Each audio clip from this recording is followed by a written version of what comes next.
thought of 2 questions that you can think for yourself before I start the sermon in English. The English, the reflection question, if you want to write it down, you can, but it's pretty easy to remember. The first question is, what does purity mean to you? What does purity mean to you? And number 2, list all the possessions that you have. And I quote unquote, possessions that you have. So if you can use those use the time that I preach in Taiwanese to reflect on those 2 questions, answer it for yourself. It will make my sermon a little bit more deep, perhaps, for you. So 2 questions. What does purity mean to you? And number 2, list all the possessions that you have. Possessions. 兄弟姊妹平安。我足欢喜的，会使来到这贵教会来思想这上帝的话。多谢这聘我以委员会、教会的小会、教师，以及教会所有的兄弟姊妹对我的照顾。我伫遮代表我的家庭，我的太太冠芬，我的查某囝信盈，无去啊，我的查某囝信盈，献上感谢。我会记一，我第一届用台语讲课，嘛是伫一间教会，是15年前。这15年来，完全拢无用台语来讲课。所以我的台语本来就是有限，因为大家可能知我是11岁来到美国的，所以愿上兄弟姊妹多多包容。伫咱今日读的经节内底，其实就是保罗家己的见证。保罗是伫17节伫遐请到以弗所的长老，这为17节开始，一直到38节，离开的时阵，保罗用至少20届这个“我”这个字，干安尼？这“我”这个字了30个动词，也就是讲，保罗伫17节到38节内底，用伊的家己的行动来做这个见证，鼓励有所这个教会所有的长老。今日咱读的这一段是下半段，为28节开始。为28节开始，然后给你。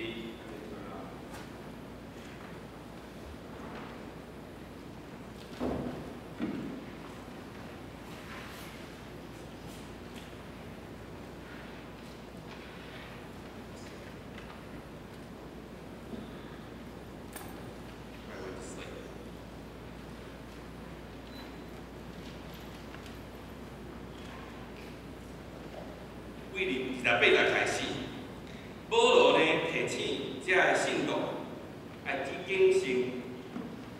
为什么要谨慎？因为伊知伊走了以后，有足侪歹的人会出来。所以为30节到35节，保罗呢甲这个长老讲，爱为一个方面注意。我看了以后，我家己看了以后。我感觉保罗对2个方面特别注意着。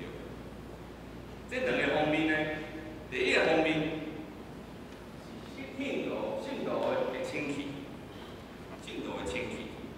另一个呢，就是信徒安怎用伊所有的物资。为什么保罗要用这2个方面来特别的提醒甲注意呢？因为一个基督徒安怎互家己清气，安怎互家己用家己的物资，是甲咱的世界的文化对立，甲咱的世界的文化对立。咱毋是用世俗的标准来看咱是毋是有清气，咱毋是用世俗的标准来看咱是毋是好好用咱有的物资，咱所看的。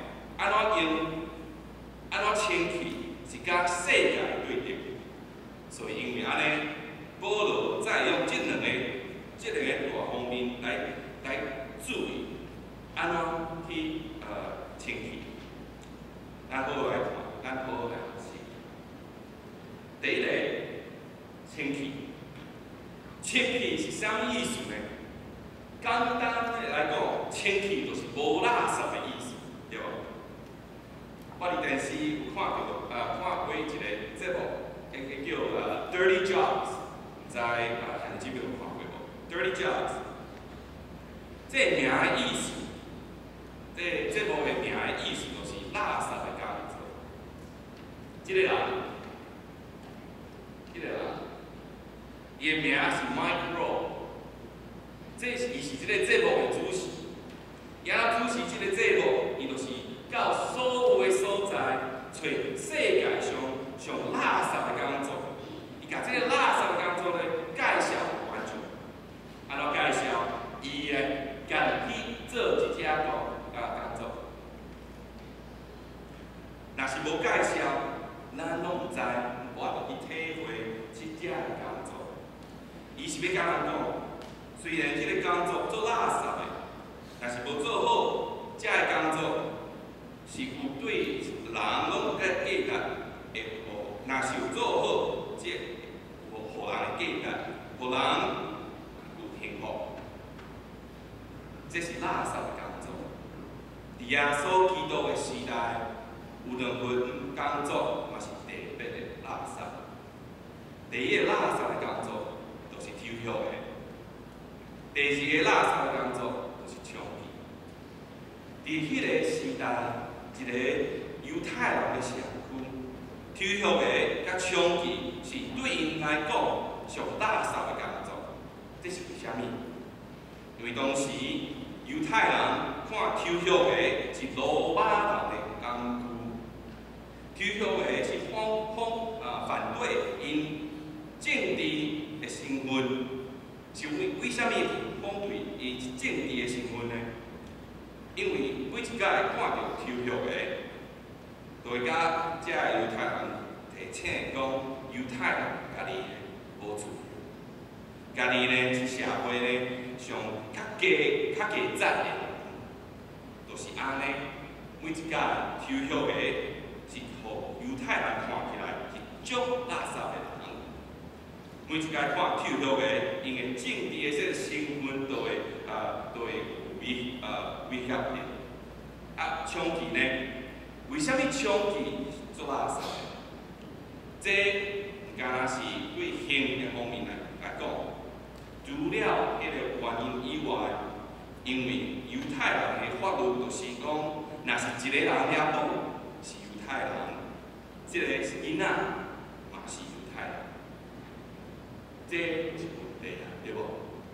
因为迄个时阵，以色列互罗马人正去，所以遮个枪击呢，常常甲罗马民国做伙，所以有时阵生的囡仔是一半是罗马血统也有是，所以枪击呢，嘛互犹太人看见是罗马人的工具。为虾米的工具呢？因为是威胁到因的即个纯正的血统，因的纯正的血统。迄个时阵，罗马人用枪击来混淆遐血统，所以迄个时阵，若是一个人是抽血的，也是一个人是枪击，每一个人拢会看伊是足垃圾的人，因为因拢是罗马人的工具，无救的罪。但是，若是安尼讲呢？为虾米耶稣基督会时常甲遮个人都做伙呢？为虾米耶稣基督会伫马太福音讲，抽血的甲枪击会先入去上帝国度？为虾米会安尼讲？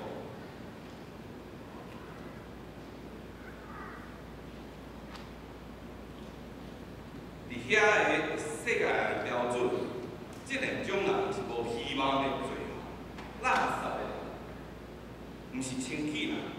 为虾米耶稣基督会甲因所在？为虾米会安尼讲？因为耶稣基督看人的清气，毋单是看外表，看内心。以我的推论，一个人的清气应该是有三个等级，这三个等级拢是人心的。第一个等级就是语言动作的清气。咱每一天的行动，咱每一天讲的话，是不是有好见证？是不是有关心到其他的人？咱所讲的话，是不是有顺达圣经的教示，还是无？那这个代志，这个话，这会使看到，这会使听到的，这会使摸到的。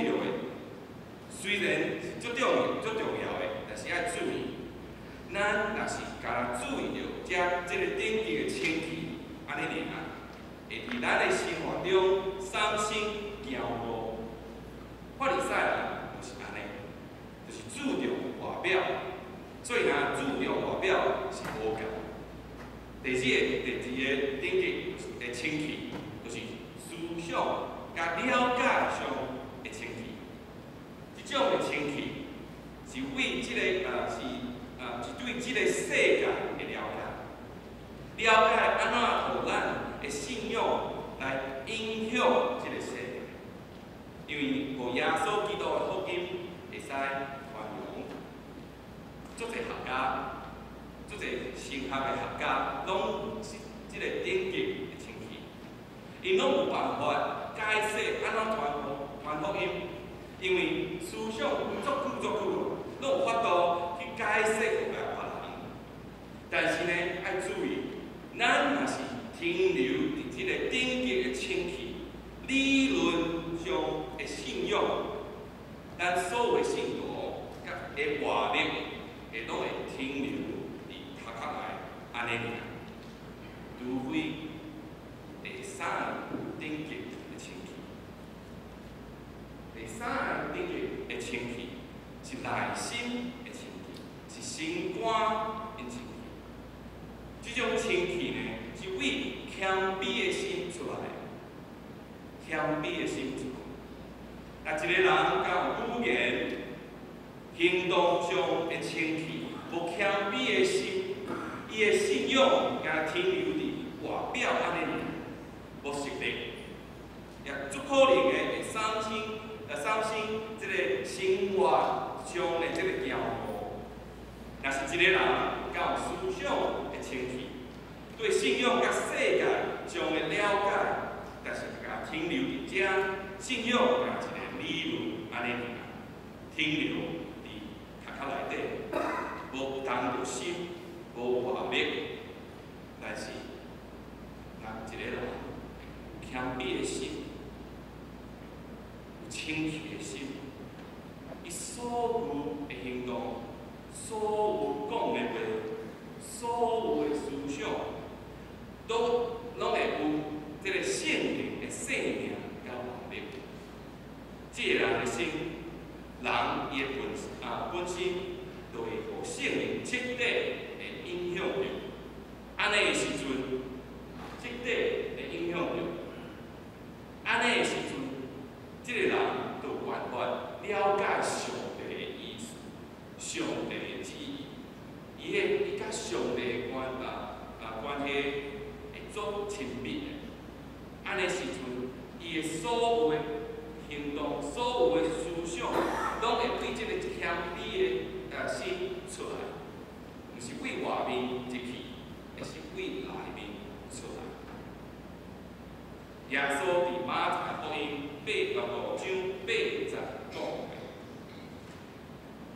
清气心肝的人有福气，因为伊要看见上帝，伊要看见上帝。有谦卑的心，咱就有法度去看见上帝。这个时阵，上帝的旨意、上帝的听，为咱的心产生出来，影响咱的思想，影响咱的行动，影响咱的语言。这个方向会改变，为内面出来。咱接触的人，拢会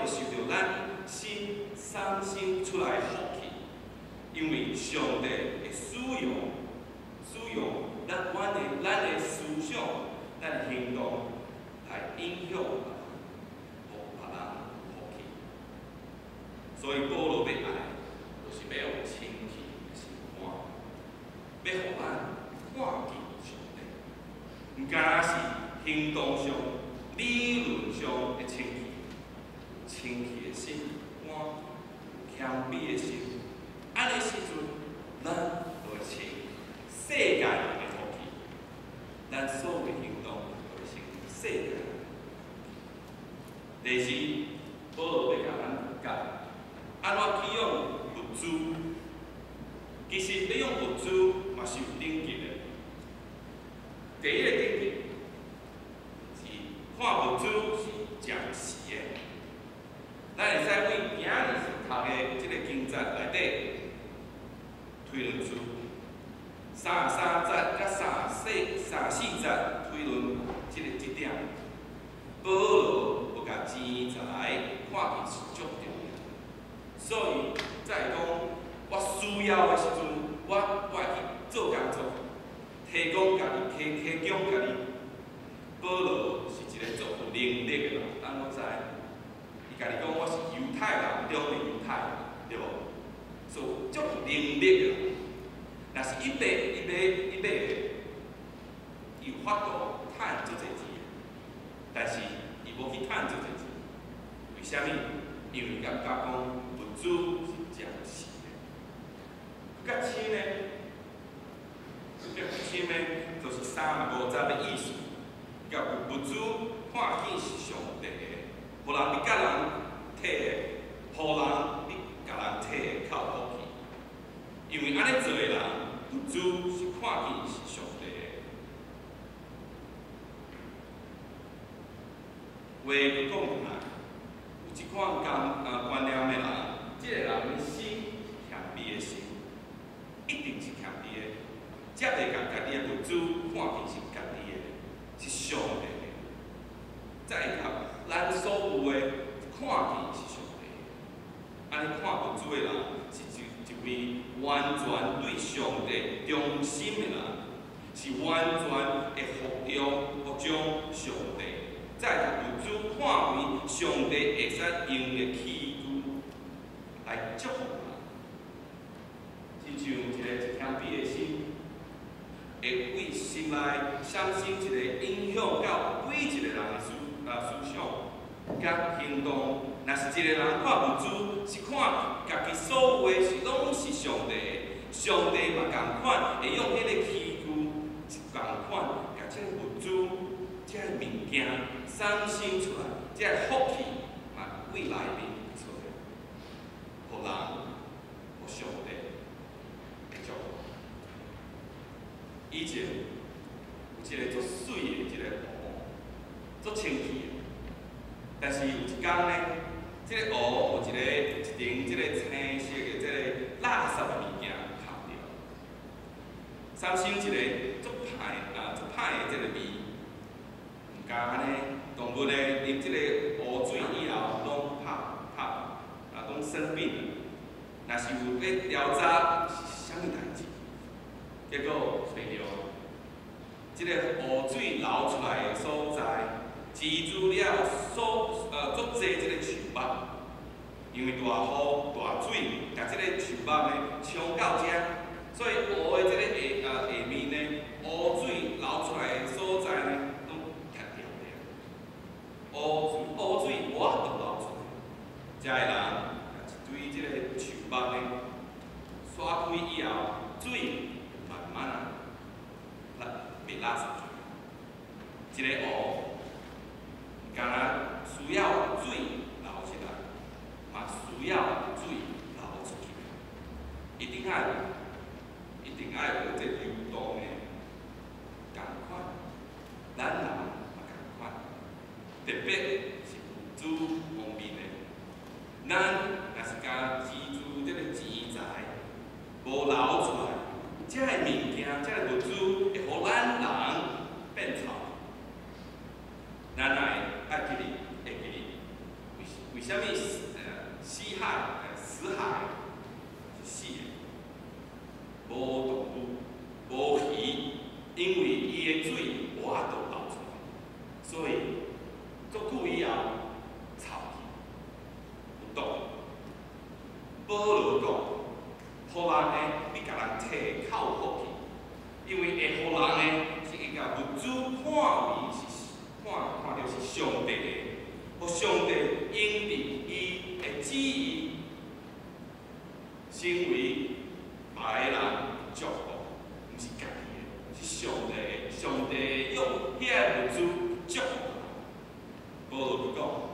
人的，你对人摕靠福气，因为互人的是一位有谦卑、有顺然上帝的心的人。我讲，互人的你对人摕靠福气，因为会互人的有受清气的心肝的人，耶稣基督讲，伊会见着上帝。为什么互人的你甲人摕靠福气呢？因为咱互人的时阵，咱有法度看见上帝，咱有法度看见上帝。迄个时阵，咱才会真正了解什么是上帝的福气。这个物资无重要，上帝的福气，咱看到神、看到上帝的时阵，咱才真正会了解什么是福气。摩西看过上帝，虽然摩西看过上帝，上帝甲叫伊做的，伊讲伊无法度能力去做，无法度去做。但是当伊看见上帝有谦卑的心以后，了解上帝的意思以后，去做了以后，安尼，伊带来有以色列人、有世界人有福气。咱若有清气的心，咱若看咱所有的物资，拢是上帝的。物资毋是甲物件，拢是上帝的。咱摕出来的时阵，咱的清气的心拢出来的时阵，上帝就有法度令咱的心肝改变咱家己，改变咱家己以后，咱就会成为世界人的福气。这是足重要。兄弟姊妹，我头仔讲，我是11岁来到美国的，所以即摆我的语言特别台语。思想特别是对台湾人的文化，可能有欠，但是我即摆是为一个谦卑的心肝，会家己继续来学，互阮所有，甲我所有的拢奉献上帝。我嘛请我的兄弟姊妹，咱的兄弟姊妹。共款，用一个清气的心肝来见上帝。咱若拢见上帝的时阵，咱即个教会会成这世界人的福气。啊，上帝祝福咱所有的活开出来，互世人福气。咱做伙来做上帝的事工，愿上帝祝福伊的囝子。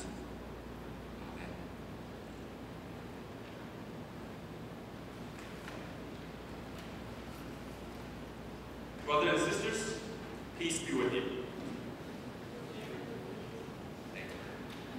It is absolutely great to be here, and I thank you for the 20 minutes or more patience that you endured. It is great to be here because I look out there, I see many familiar faces, as well as many not so familiar faces, which is good. But I found out whether you're a familiar face to me, it is questionable either way. I know your name or not. Right, Jack? So it's fair for everybody. I will know your name eventually if I should be here. I am happy to be here. But this would not be possible if not for the work of the PNC, especially also the COM, the session of Michelle, and all the brothers and sisters that you brought all the care and love to me. So on behalf of my family, my wife Quentin, my daughter Carolyn, who's over there, I thank you from the bottom of my heart. I thank you for your hospitality. I thank you for your prayers and continual prayers. And I thank you for your invitation. It is an honor and privilege to be here. But I am here not only as a brother in Christ, but also as a minister of the Word and Sacrament. Therefore, I deflect my biography to later on in the congregational meeting. And let us begin with prayer. Oh God, may the meditations of all of our hearts and the words of my mouth be holy and pleasing to you. Amen.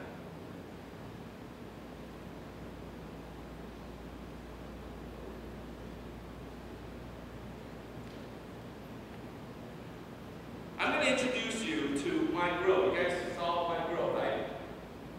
That one right there. It's okay. Don't bother. Mike Rowe. I don't know if you guys know Mike Rowe or not. He is the host of Dirty Jobs on Discovery. Mike Rowe has made a career out of doing disgusting stuff. As a host of Discovery Channel Dirty Jobs, Rowe has mucked out, dug under, flushed, slogged, and slid through some of the most filthy and foul places in the world. But whether he has been hanging from the rafters or slipping through the sewers, Rowe has consistently shown his viewers how the most grudging, grimy, gross job still has its own dirty dignity. Rowe has always offered respect to those who are showing him the ropes of these dirty jobs.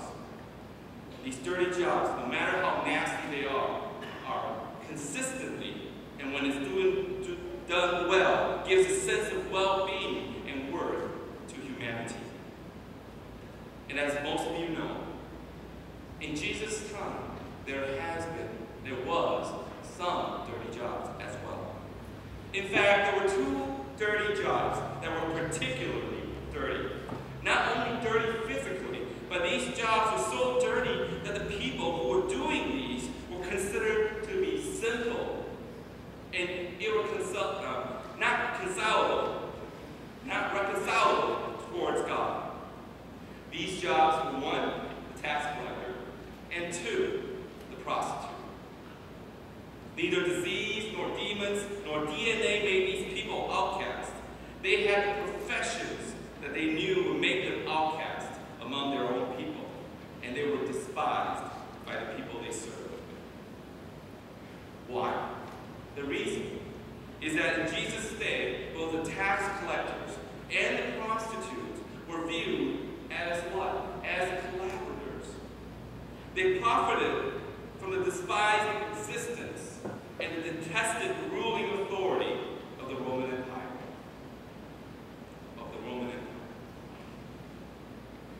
Tax collectors brought the reality of Roman rule into the pocket of every Jewish citizen.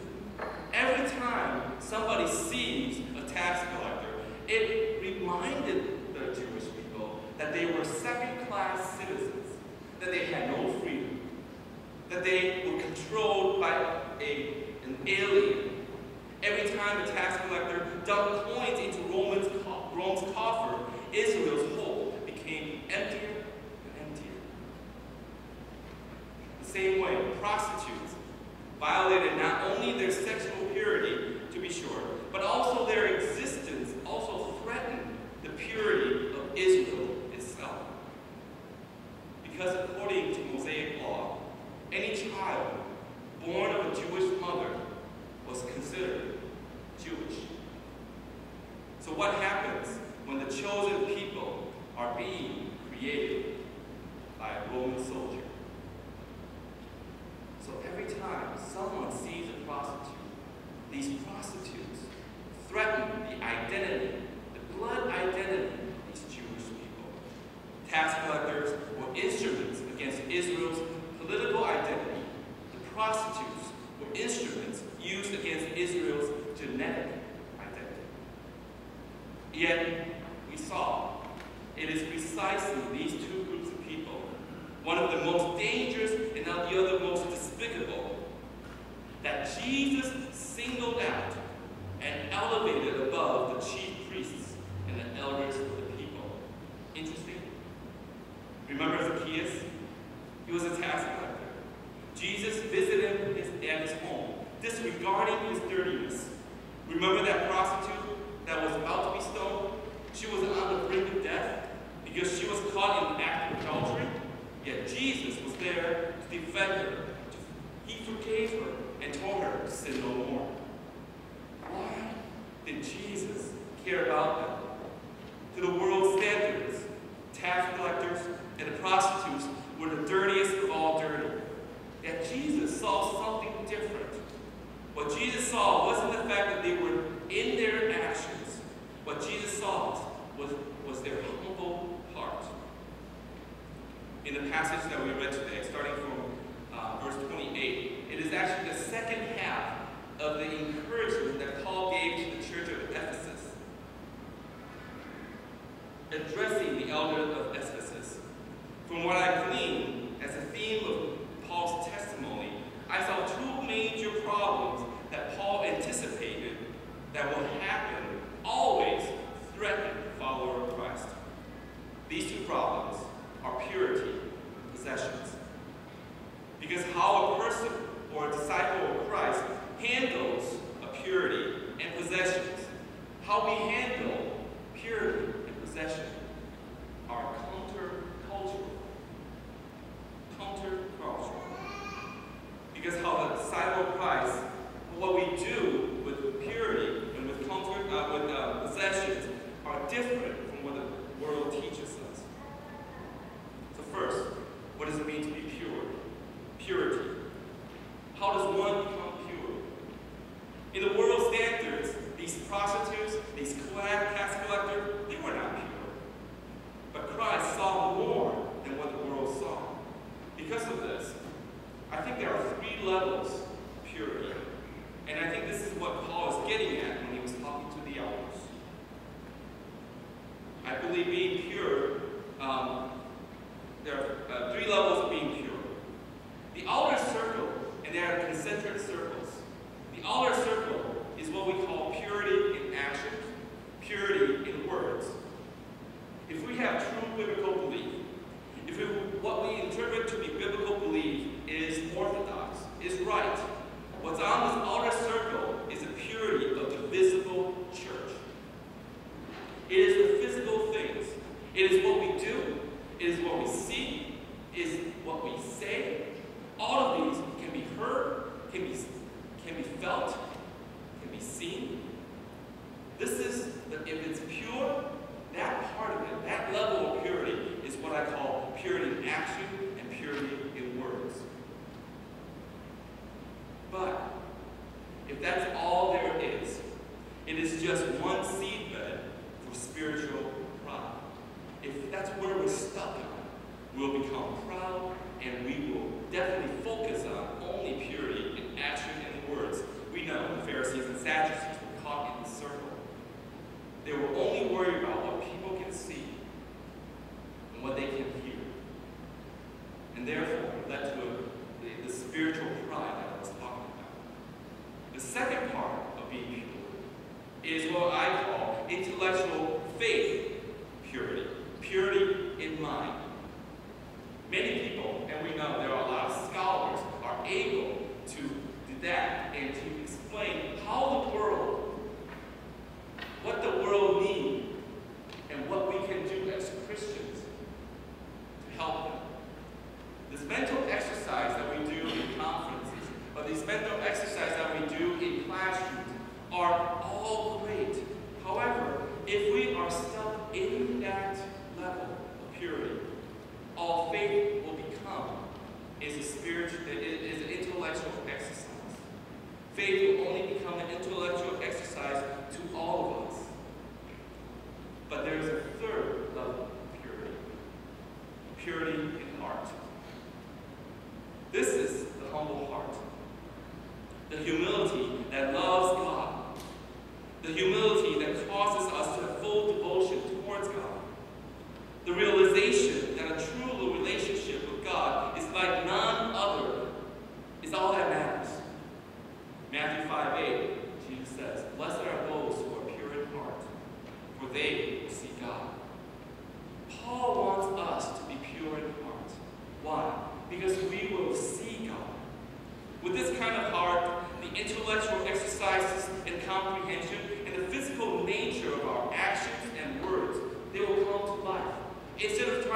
absorb in from the outside impurity exercises, if we are started with the purity of heart, it will come out. Our actions, our intellectual exercises, all our words will become part of God's will. If we are humble, this flowing out of us will be a spiritual event. It will have meaning. Because without humility towards God, these actions and these words will just be practices without the true meaning of heart. So purity is what Paul was getting at as number one stumbling block when he was about to leave. The second part of what Paul warns to be potential stumbling block of a believer is how we handle possessions.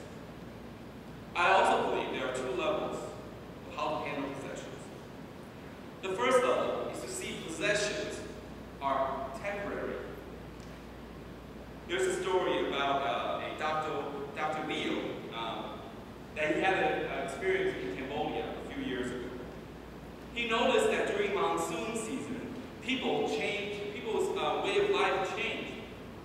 The great rains washed away their houses. Every single season, the rain would come. So the people living in these great communal areas, they would leave their houses together, and when they come back, all their houses, all their possessions will be washed away by this great water.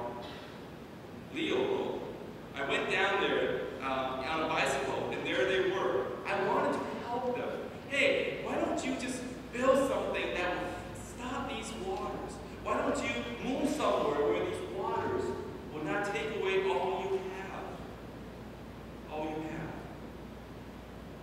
The French woman whom I was talking to just laughed. She said, what do they have to do? Nature has taught them the only thing that they have is from the top of their head to the bottom of their feet. Themselves, not things. They can't collect things because every year the monsoon comes. These kind of mindset, all the possessions that they have, everything that they have, imagine the possessions that you listed that you have, all the things that you can touch are washed away each year. But they saw, this group of people saw these things as temporary, as they're not important.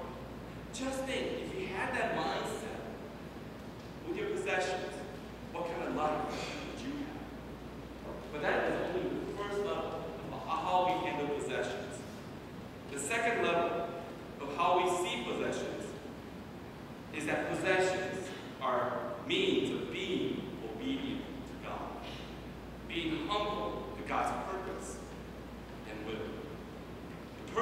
This person will see that the possession that we have, all of them belong to God, including the ones that you can't see, including your talents, including your gifts. All of them belongs to God. And it is to use with God's purpose. What does this mean? It means just like a humble heart. If you have a humble heart, all of your actions, all of your words, all of your faith, thoughts will flow out of the humble heart. It will be according to God's will. It's the same thing. If we have a humble heart and we view our possession as God's, all of the blessings will also flow out of us through our possessions, through our bodies, through what we have, through what we possess.